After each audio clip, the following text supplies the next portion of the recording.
kalau begini loh, kalau ketika saya memberikan figur bagi mereka, ini ibu nih seperti ini, itu juga sebenarnya saya memberi pembelajaran kepada anak-anak saya juga, bahwa terus akhirnya nanti kan mereka juga akan menjadi bahwa oh iya, kita itu kalau mau memberikan sesuatu ke orang lain harus yang baik, jangan memberikan sesuatu yang tidak baik begitu. Jadi leadership is fun.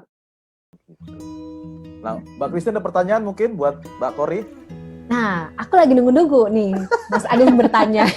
Ya, tadi Mbak Kori kan sempet tuh cerita di awal-awal kan, kalau Mbak Kori tuh bantu masak gitu ya, menyediakan, terus sampai malam tapi nggak berasa capek.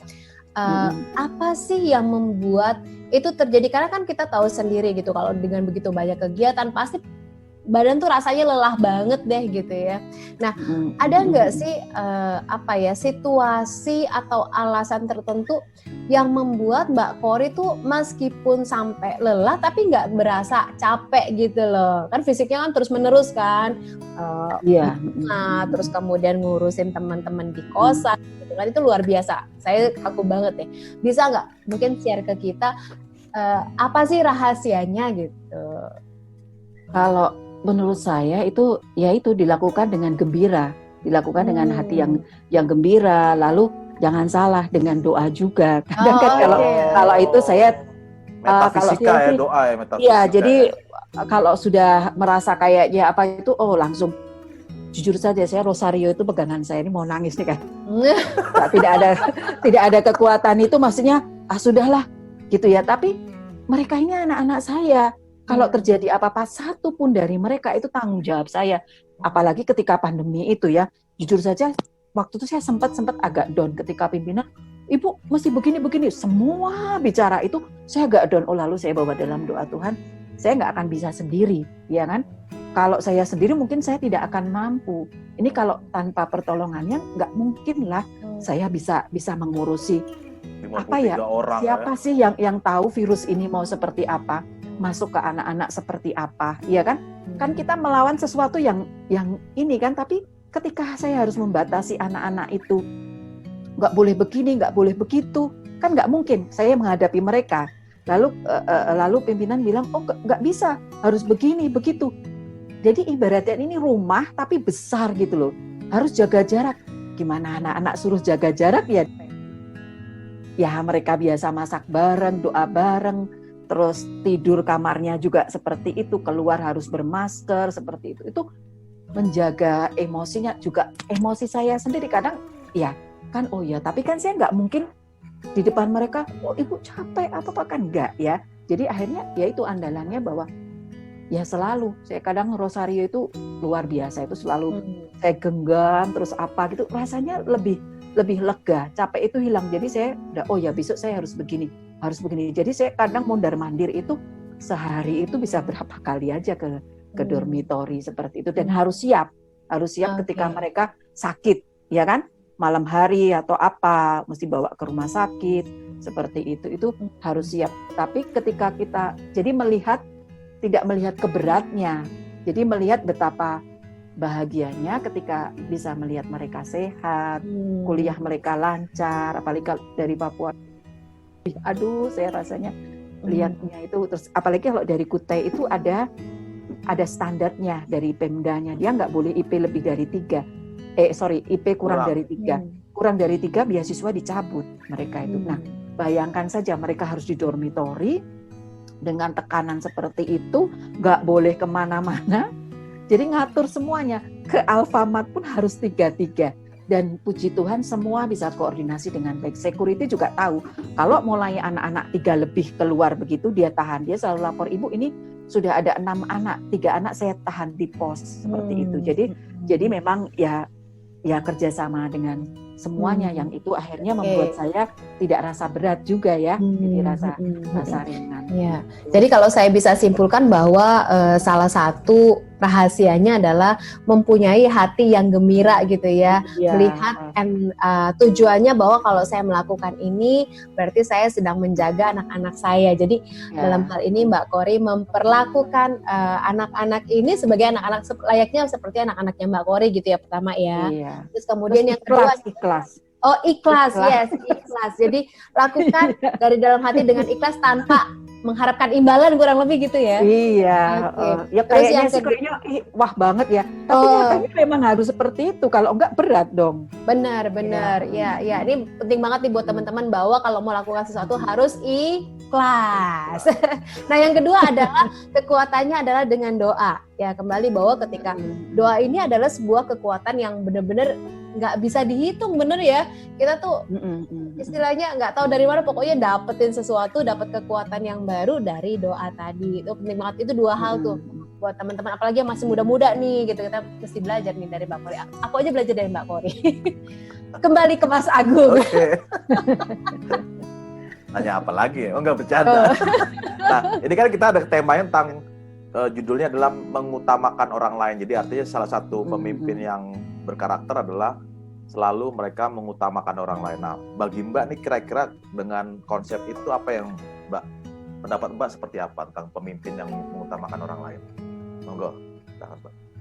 Ya, itu tadi seperti yang sebetulnya sudah saya ceritakan tadi ya dari awal bahwa ya kita harus melihat apa sih yang dibutuhkan orang lain, lalu ada keikhlasan, hati yang gembira dalam itu. Kadang juga menepiskan keinginan sendiri. Waduh, sebetulnya saya pengen tidur nih, pengen leha-leha ya kan, pengen me time nih, sampai nggak sempet ini itu. Tapi bagi saya harus meneladani anak-anak itu juga ya.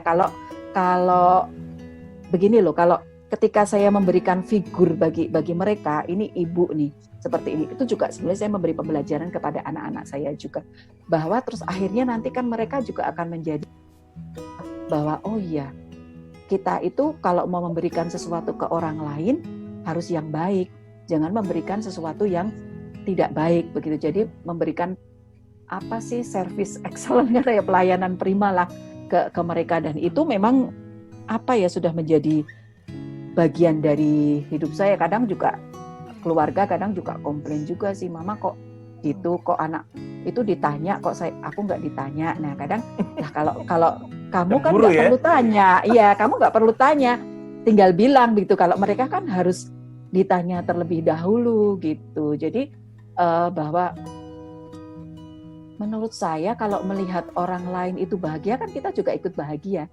Itu saja sih, karena nggak bisa dibeli, kebahagiaan itu nggak bisa dibeli, tapi dilakukan. Lalu yang penting tidak mengharapkan apa ya, hitung-hitungan juga enggak. Jadi kadang anak-anak ini ibu untuk saya ya, iya. Jadi tapi berkat itu nanti akan mengalir sendiri sih. Kalau hitung-hitungan kan kita nggak akan berhasil gitu. Oke, nanti menarik. Menjawab apa tidak saya nggak tahu nih. Pokoknya kalau saya mungkin bingung juga. Pokoknya saya bahwa mengutamakan orang lain bagi saya bahwa saya melayani. Dosen, guru, katakanlah guru itu kan memang melayani ya, jasa, bahwa kita memberikan pelayanan pendidikan kepada mereka yang utama itu. Oke. Nah, kan kalau Mbak punya prinsip tuh mendidik dengan hati, kemudian melakukan hal-hal kecil dengan cinta yang besar. Nah itu. Oke. Itu bisa ditemukan prinsip itu pada saat apa, Mbak? Maksud gue, gue ternyata tuh punya nilai itu.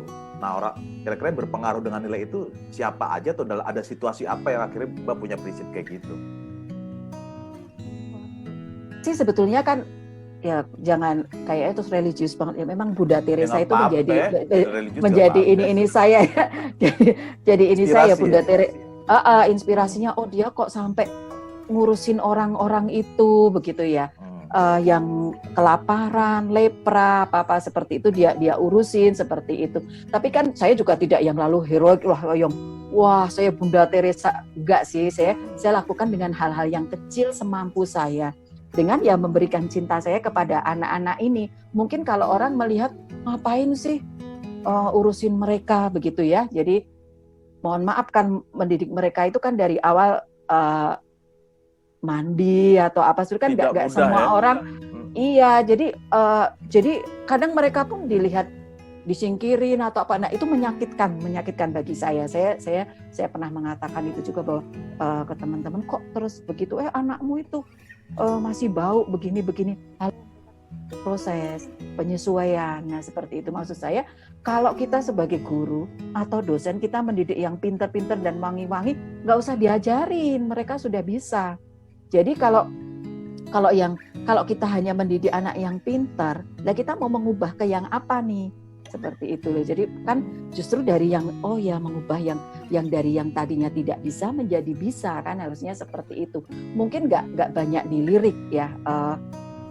Kadang juga ada maunya sih kamu ngurusin seperti itu kan, kadang ada yang seperti itu. Kalau nih misalnya waktu untuk itu dibandingkan saya menjadi narasumber di mana begitu kan, kalau dihitung rupiahnya kan mungkin nggak ini gitu. Tapi bagi saya lah terus lalu siapa ya kan?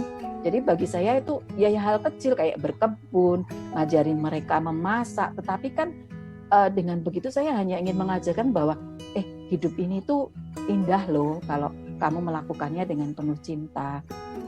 Bira akhirnya mau nggak mau kan itu lalu menanamkan ke karakter mereka juga.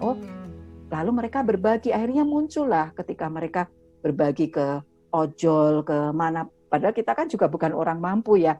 Jadi anak-anak itu keterbatasan beasiswa dan lain-lain. Tapi lalu kita membuat bagi-bagi makanan ke ojol, ke anak-anak yatim yang di belakang kampus seperti itu. Jadi nggak harus sesuatu yang besar menurut saya yang terus lalu dilihat dunia, wah itu enggak. Kalau saya sih lebih suka yaitu hal-hal yang kecil itu tapi dengan cinta yang besar, kan itu dikit-dikit kan nanti akhirnya mereka kan bergerak tuh cintanya itu, mereka kan nanti kembali ke daerah. Oh iya, ketika di Jakarta, di sinilah di kota besar, mereka juga bisa menemukan perhatian dari orang-orang di sekitarnya. Nah itu akan membawa mereka ketika kembali ke daerah juga memberikan sesuatu. Kan nggak mudah loh di daerah itu, nanti kan turnya tantangannya tinggi ya, mendidik di daerah itu. Dia juga melakukan dengan cinta yang besar juga. Itu sih menurut saya kunci dari semua pekerjaan dimanapun sih. Jadi artinya cinta yang diutamakan. Iya, dari hal kecil. Jadi jangan remehin hal-hal kecil. Kan kadang kita kalau sudah merasa wah gitu kan, siapa sih kamu gitu. Nah itu sudah tidak. Saya selalu bilang ke anak nggak boleh memandang orang lain dengan rendah seperti itu, dan harus percaya diri juga bahwa mereka juga bisa melakukan hal yang kecil dengan cinta yang besar. Nggak usah yang dengan materi atau apa, dengan perhatian dan lain-lain.